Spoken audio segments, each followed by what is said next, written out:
Hey guys, welcome back to the channel. Today we have Stun as a deck. Now, this version of Stun is pretty nice as it's relatively budget, to be honest. There are some expensive cards like in the extra, but they'll need like $2 to $3 at most. So this is a more budget friendly version of it. Alright, let's go on to the deck. First, we play Triple, inspect the border.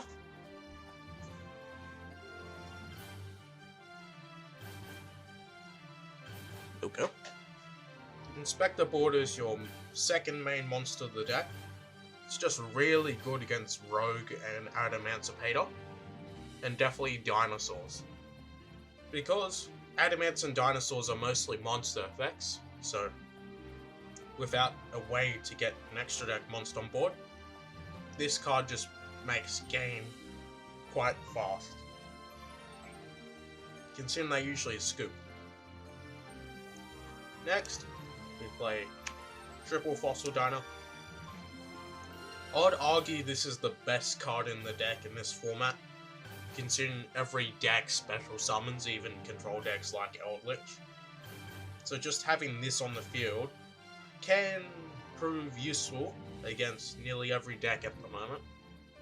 Definitely the top tier decks like Infernoble and Adamancipator. Next, this card we run at 2 Thunder King. It's just good against decks that like to draw a lot. I mean, not draw, add cards a lot. So let's just say you're playing against Dark Warrior. This card's a pretty good out.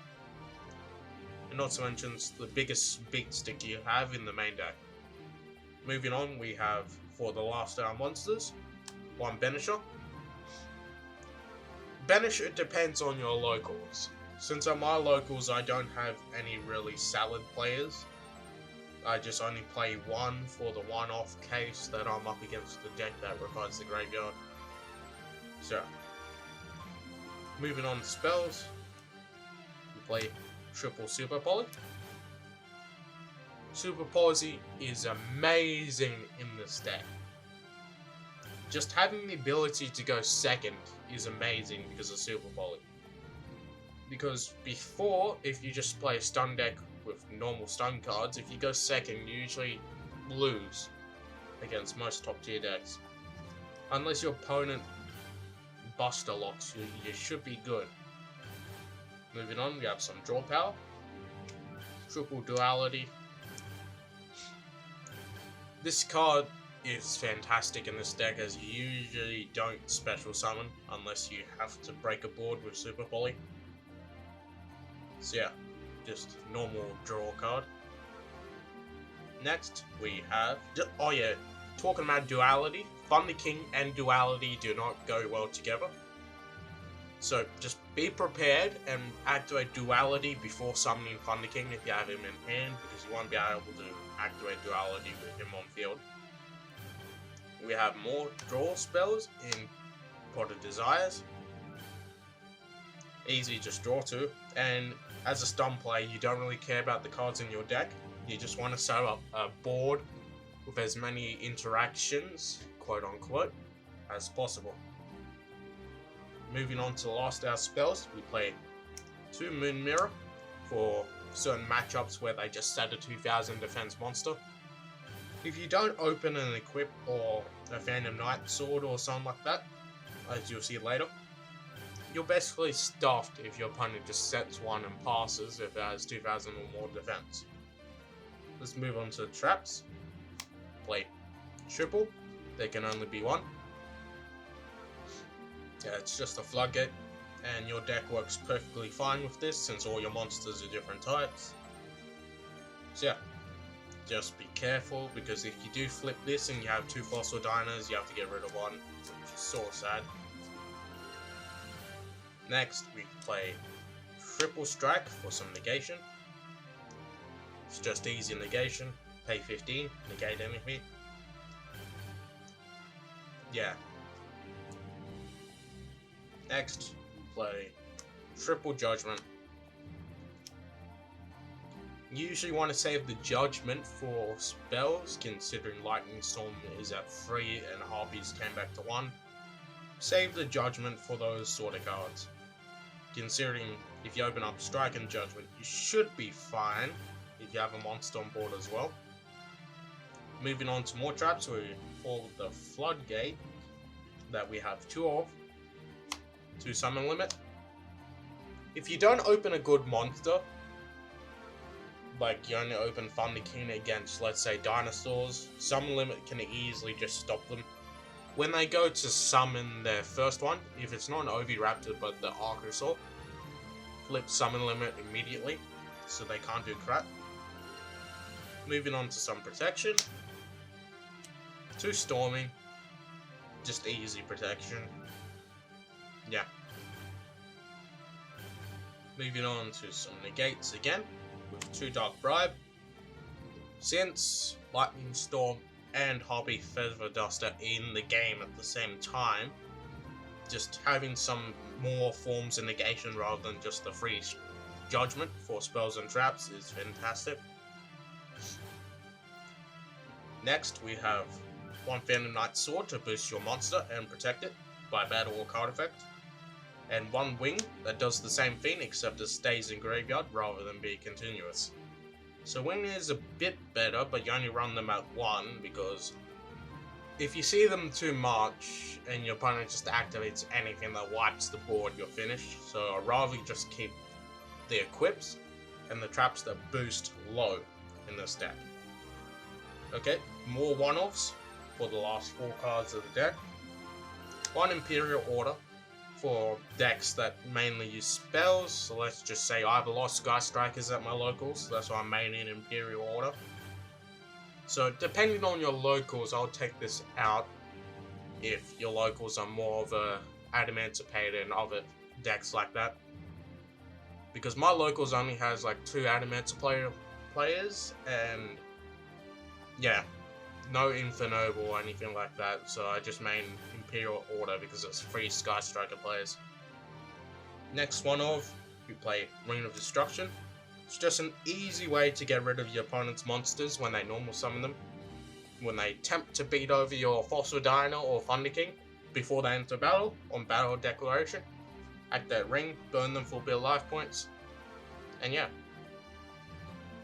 This is the same, but it's a bit less good because it just returns the monster to hand, Compulse. I say it's less good because not only does it return the monster to the hand, but it doesn't burn them, like Ring of Destruction. Your deck is very slow when it comes to doing damage, so that's why Ring of Destruction is arguably better. But you only run them at 1 because, like with the Phantom Knight Sword, if you open them multiples, it's basically a brick. Next we won the 1 Macrocosmos for the Banisher as well. Like I said with the Banisher, any graveyard deck. If your locals doesn't really have any decks that constantly use the graveyard, I'll replace it for another Ring of Destruction or Compulse. Okay, let's move on to the extra deck. We play 1 Sea Monster Theseus. Just Super Poly Targets is the whole extra deck. 2 tuners, it's an easy Super Poly target. 1 Elysium for the Invoked matchup. Then this is a sort of weird card I'm using at the moment. It's because there's a Lunar Light player at our locals, so I play Fire Swung. It's 2 Beast Warriors, so yeah. Next we play 2 Starving Venom, your best Super Poly target at the moment. Next we play 1 Dragon Necro, Never Soul Dragon. I have a couple of zombie players at my local, so I'll probably bump this up for myself, but I'm just keeping these ratios at the moment. Then we play 1 Furious Dragon. It's pretty good against Dragon Link. And here's 1 Dragon Link player. He's not playing a competitive version of the deck, he's playing a more pure version. So Furious is just excellent against him. Then we play 1 Dragonite.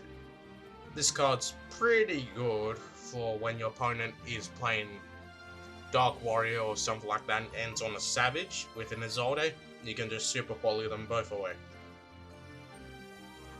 You play one Triff. This card is absolute shit.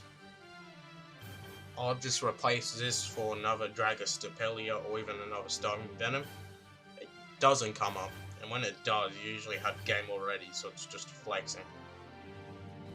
Then we play one World Chalice Guard Dragon for, let's see, if you're up against any link-based deck, like Goku, they usually end on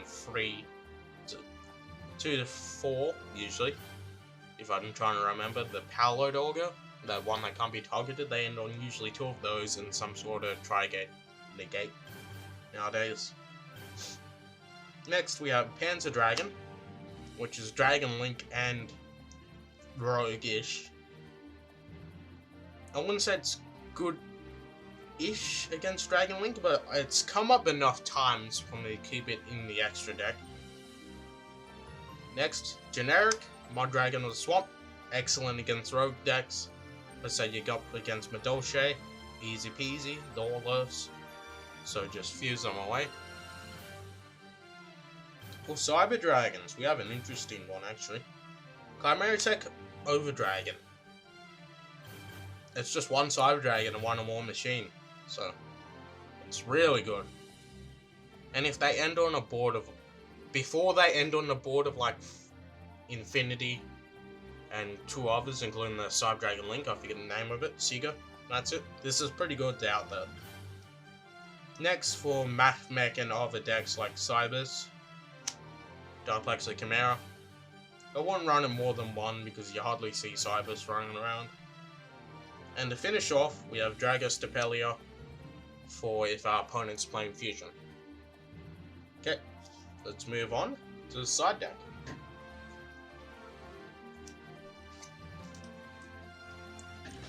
For the side, we're playing 2 copies of Barrier Statue of the Inferno. It's an extra Fossil Dyne except for only fires, so neither play can special except fire. I'll probably get rid of it for the Wind or Aqua type, but I don't have access to them at the moment, so I'm just using this. Then we play our 3rd copy of Ryo for decks that we need more of this of, like, I don't know. Oh, I forget the name of the deck, but it comes up, is what I'm trying to say. For spells, we run 2 Necro for Orcust and other decks similar to that. But then if you're versing an Orcust, you also just want to, in general, side in a couple of other cards that are here. Now, this is our tech, I would say. It's a game tech. So your 3rd round, you have like 10 cards in your deck and you have this in your hand. Afterglow. You banish all copies of Afterglow from your hand, deck, or grave, so including itself. Then you shuffle one back in. Next turn, when you draw, you reveal the card you draw, and if it's Afterglow, do 4,000 damage to your opponent. Yeah, it's just a fun game tech for Game Freak. It's not really useful, but moving on to the traps. Our 3rd copy of Storming, just in case our opponent's running a beatdown deck and we need as many Stormings as possible and other cards similar to that. Next, we have Skill Drain. If your opponent is running a deck like Dinosaurs, Skill Drain is pretty good, even though they'll still be able to special on that because your Fossil Dyne and Inspector board and so on will be negated. But if it's an all monster deck, mainly monsters like Dinosaurs, and having Skill Drain as an option it always works. Next, we play 1 anti-spell. I want to play this at 3, but I don't have copies of it, so I'm only playing it at 1. There are like 3 Pendulum players at my locals, so I want to get 2 more copies of this. Next, if our opponent's running, let's just say, a lot of back row disruption, we side in our 3rd copy of Dark Bride. Easy enough. A 2nd copy of Swords, just in case, if our opponent's running a normal summon deck. There's nothing we can really do about that if we don't open up perfectly, and if they just swing, then you need to boost your monsters somehow. For disruption, we play one Bombless on the side. This is at 3, but it's not that good, considering Grand Mardune's decks like that are a thing. So yeah. And we play the second copy of Compulse for more disruption, and the second copy of Ring for more disruption. Our last card on the side is Summon Limit. So yeah guys, that was Stun. I would say it's more budget now because most of the cards have gotten many reprints. So you can probably build it for under $200 to $150. This is AU, D, so Australian. So in American, that'll be about $75, I would guess, around $100 to around $120 in American. It's pretty friendly to new players and returning players as well. So yeah, like and subscribe, and next time we'll be looking at our Machina deck again.